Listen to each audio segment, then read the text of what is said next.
F1 Rwanda mumeze mute mumeze fresh.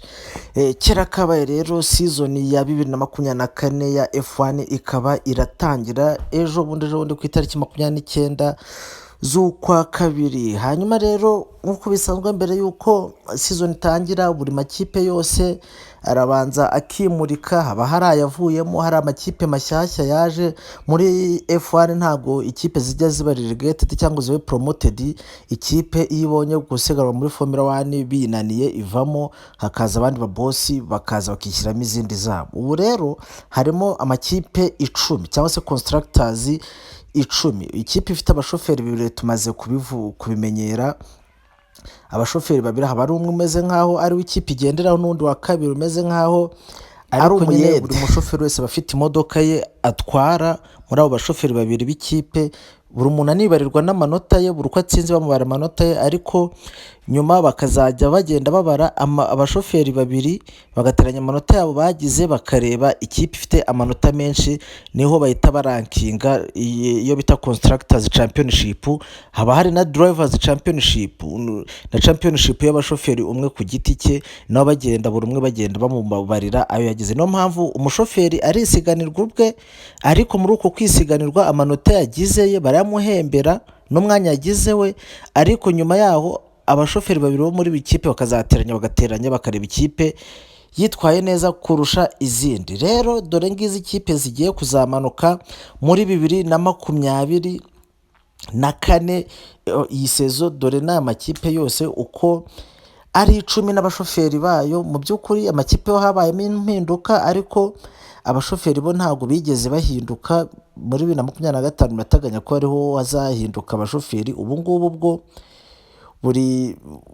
buri kipe abashoferi bari barimo nibo bakirimo, gusa hari amakipe yagiye ahinduka tugiye kugenda tubibona. Nta gihindutse rero tugiye guhera ku ikipe ya hasi. Iyi ni ikipe y'Abanyamerika, dore iyo niyo modoka bagiye kuzana muri 2024 kabisa. Iyo ngiyo ni ikipe bita hasi y'ababosi b'Abanyamerika, ikaba ifite aba drivers babiri nyine. Umukobwa wayo mukuru ni uwo nguwo ubanza, uwo nguwo bakaba bamwita Kevin Magnussen, ni umudanishi. hanyuma akaba iyindi modoka ya kabiri itwarwa n'uwo nguwo Nick Hülkenberg w'Umudage, iyo yari hasi. hanyuma agakurikiraho ikipe nshyashya yitwa Stake F1 team, cyangwa se ukaba wanayita Suba F1 team. yafashe umwanya w'ikipe bitaga Alfa Romeo, ariko yahise ifata n'abashoferi ba Alfa Romeo. iyi ngiyi rero akaba ariyo kipe ubu ngubu yaje muri Formula 1 nshyashya, ikafite abashoferi babiri. Umushoferi wa mbere wayo ubanza nk'umukongwe ni uwo nguwo bamwita Valtteri Bottas. uwo nguwo ni umunya-Scotland, ewana umwibone wiyemera wumva ko ari we ngo muhungu ngo ureba neza kurusha abandi bose. uwo nguwo Valtteri Bottas kabisa, ufite agakombe mu ntoki. akaba mu modoka ya kabiri ibitwawe n'umushinwa bita Zhou Guanyu. uyu ni umwana w'umushinwa. iyi ngiyi ni sezo ya 3 aje arimo arasiganwa muri Formula 1. yaje muri 2022 nayo na 2023. iyi ni sezo ya 4. iyi kipe rero ikurikira bayita Williams. iyi ni ikipe y'Abongereza imazemo igihe kirekire. aka ni agakipe kaba katishoboye, kaba kaje ari nko kuzuza umubare wako. abashoferi bayo nabo babiri, Alexandre Albon ni umwongereza, niwe mukongwe urimo, akaba afatanya n'uwo munyamerika bamwita Logan Sargent. aka ni akana k'akanyamerika. iyi ni sezo ya 2 kajemo umwaka ushize. ubu ngubu iyi ngiyi ni sezo ya 2 karimo kararesingamo hano muri Formula 1. hanyuma rero nyuma ya hano hahita haza iyindi kipe ya 4 uhereye inyuma. izi ngizi ubu turacyari mu makipe awayawaya y'amasurubu. iyi ngiyi yari ikipe bitaga Alpha Tauri. iyi ni akademi bundi ya Red Bull, ariko ubu ngubu isigaye yitwa ngo ni LB Visa F1 team. ifite nayo abashoferi babiri. umukongwe ni uwo munya-Australia bita Daniel Ricciardo. uyu nguyu ni umukongwe mazemo iminsi myinshi guhera nko muri za 2013. hanyuma akaba afatanya n'ako kana k'Akayapani, ariko nako kamazemo sezo nkenye, bakita Yuki Tsunoda. uyu ni umwana w'Umuyapani nawe uresingira iyi kipe ya RB Visa F1 team, iyi ngiyi ikaba na akademi ya Red Bull. Hanyuma rero hakaba hari iyi kipe Alpine y'Abafaransa kabisa, iherutse kugurwa na Alexander Arnold wo muri Liverpool. Ewana, iyi rero ikaba yifitiye Abafaransa babiri, bombi babibone, ubaza ni Esteban Ocon ndetse ukurikiraho ni Pierre Gasly. Ahangaha nta mukobwa urimo, abo bose baba basiganwa, ewana, buri umwe nyine yihigira, nta n'umwe uri hejuru y'undi cyangwa se nta n'umwe ukorera undi. Iyo ngiyo ikaba ari Alpine, ikipe y'Abafaransa, bose ni abahungu b'Abafaransa bayitwarira. Hanyuma nyuma yaho hakataza ikipe bita Aston Martin. Aston Martin ni ikipe y'Abongereza nyine, Aston Martin F1 team ituruka kuri brand y'Abongereza bita Aston Martin. Abasirimu barazizi izo modoka rero, nabo bafitemo ikipe hano muri F1 team imazemo season 3, iyi ni iya 4. Iyo niyo modoka yabo bagiye kuzaba bakoresha muri uyu mwaka wa 2024. Bafite abashoferi babiri, uyu nguyu ni umukobwa wabo Fernando Alonso, uyu ni umwesipanyoli ufite imyaka 42, akaba afite na championship ebyiri za Formula 1. Uyu nguyu ni umuntu mubi cyane ariko ari mu masaziro nyine, byatangiye kumwihisha. Hanyuma agafatanya n'aka kana k'Akanyakanada, kakaba n'akana ka boss w'iyi kipe, bamwita Lance Stroll. Uyu ni umunyakanada, papa we ni nawe nyiri Aston Martin. Nyuma yaho hari ikipe rero ya mclaren. Iyi ni ikipe y'Abongereza, ni ikipe yageze kuba ikomeye, murabyibuka Lewis Hamilton akitwara muri za 2008, 2007, 2009. Iyi ngiyi ari ikipe iri hejuru, ariko umwaka ushize yarongeye twereka yuko ibihe byayo yabigarutsemo. Edari n'ejo bundi abantu ba Ferrari barayitinye. Ferrari yakoze imodoka nziza byatari, barimo barayironshinga, baravuga ati ariko Aston Martin muyitondere, ibintu iri gukora abantu twese turahangatse, dufite ubwoba. Ati nubwo twigamba ngo twakoze imodoka nziza, ariko mclaren iriho irakora ibintu biteye ubwoba kandi yihishe, twese dufite ubwoba. None ukongera yuko isigaye ifite n'utwana tuzi ibi bintu, ifite abashoferi beza cyane. Ifite umwongereza bita Lando Norris n'umunya Austria cyangwa umunya Autriche bita Oscar Piastri, n'utwo duhungu tubiri mubona. Ati iyi kipe muyitinye, ubu ngubu ishobora no kuza iri contender kuri championship. Nyuma ya mclaren hakahita hazaho ikipe ya Scuderia Ferrari, ikipe ya kasamutwe kabisa y'Abataliyani ibarizwaho bita Emilia Romagna. Iyo niyo modoka yabo bamanukanye muri 2024. Imodoka bivuga yuko none bayitondeye, ngo bakoze ku byo bita ngo za airflow, bakora ku maside pod. Ikipe ngo barahamya yuko ishobora kuzabafasha kugera kure haramutse habaye nta gihamya. Abashoferi bayo bagiye kuba bifashisha muri 2024 nabo ngabo ni Carlos Sainz, wo ngo ureba hano ufite ikintu cy'umweru inyuma, ndetse na Charles Leclerc niwe mukongwe. Hanyuma Carlos Sainz agasa nk'uba umuri inyuma neza. Charles Leclerc ni umunyamonako, hanyuma Carlos Sainz we ni umwesipanyoli, akaba ari we umeze nk'umuyede, nubwo ari we watwaye ama Grand Prix muri iyi sezo yashize, kandi asa nkaho ari we baba batahaye agaciro. Ni nawe bazirukana Lewis Hamilton naza muri 2025. Ngiyo rero ikipe y'Abataliyani tugiye kuba dutinya muri 2024. Hanyuma nyuma yaho ngaho harasa Mercedes AMG Petronas F1 team. Niko iyo kipe yitwa ubundi. Iyo rero akaba ari ikipe y'Abongereza ihagarariye brand y'Abadage, ariko iyo ni ikipe y'Abongereza. Iyo niyo modoka bazanye, kuri grid ikazaba ariyo modoka isa nkaho yihariye, kuko yo wenda abantu badasanzwe bazi bya F1 ntago wapfa kureba iyi modoka ngo umenye aho itandukanye n'izindi, ariko hari uburyo itandukanye, hari uburyo utuntu tw'imbere twayo twikavize yemba nayibonye. Iyi modoka yayo n'amaside pod itandukanye n'iby'abandi.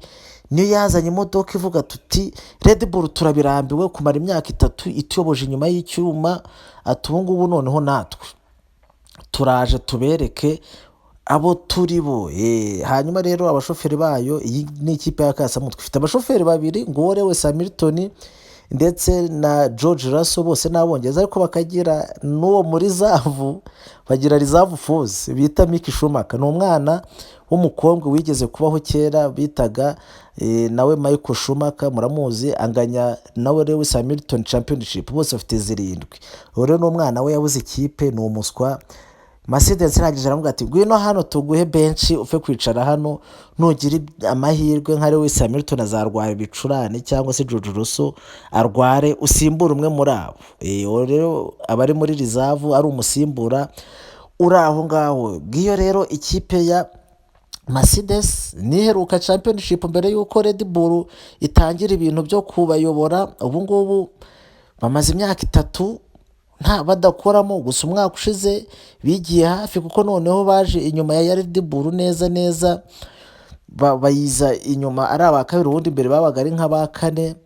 Toto Wolff rero team principal wa Mercedes, hanyuma n'abahungu be Lewis Hamilton niwe kongwe, George Russell akaba umuntu buri nkaho ngaho nyine ari nkoma mashyi ya Lewis Hamilton, nawe afite imodoka yatwara ariko icyo ashinzwe no guhora agonga gusa. Uyu George Russell nawe ibyo tuzabimenya neza muri iyi sezo, tumenye niba yarakuze cyangwa akiri umushoferi uwaya. Gusa icyo twamenya nuko nyine Mercedes yahinduye imodoka, yazanye imodoka. Toto Wolff ejo bundi yaravuga ati rero twahinduye ibintu byinshi ku modoka, twazanye umutekinisiye mushyashya wari waragiye warabivuyemo yarigire muri za MotoGP, ati turamuzana yahinduye ibintu byinshi. Hari amahirwe menshi yuko twabasha gukompeta ku rwego rwo hejuru, kimwe yuko wasanga twaranibeshye tukaba twarashyize ku modoka ibintu bidakenewe, none imodoka ikaza ari mbi cyane ahubwo idashobora kuza no mu myanya 3 ya mbere. Ati ibyo byose ni ibintu bishoboka. Ati icyo dutegereje ni uko imodoka zacu zinjira mu muhanda ku itariki 2, hanyuma tukareba ikizavamo. Nyuma ya Mercedes haza imodoka ya mbere kabisa imaze imyaka 3 ibayoboye, ikipe kabisa ibayoboye, bakaba bayita Red Bull. Ngicyo igifaru rero Red Bull imanukanye muri 2024. Iyo niyo modoka baronshinze ejo ku tariki 15 kabisa. Ngaya amahembe yayo imbere yo bita za front wing, ngizo za side pods nako kantu kaba kanditseho nka Oracle, bakita ka side pod. Ngiyo hejuru yayo izo bita za airflow. Ngibyo ibintu byose iyo ni Red Bull, imodoka kabisa y'abanya-Autriche ariko ikorera mu Bwongereza. Imodoka mbi cyane, abantu bose batinya. Mercedes irayireba igatitira, iyo bita Ferrari irayireba bakanyara mu mapataro. Iyi ni imodoka imaze imyaka 3 ibayoboye.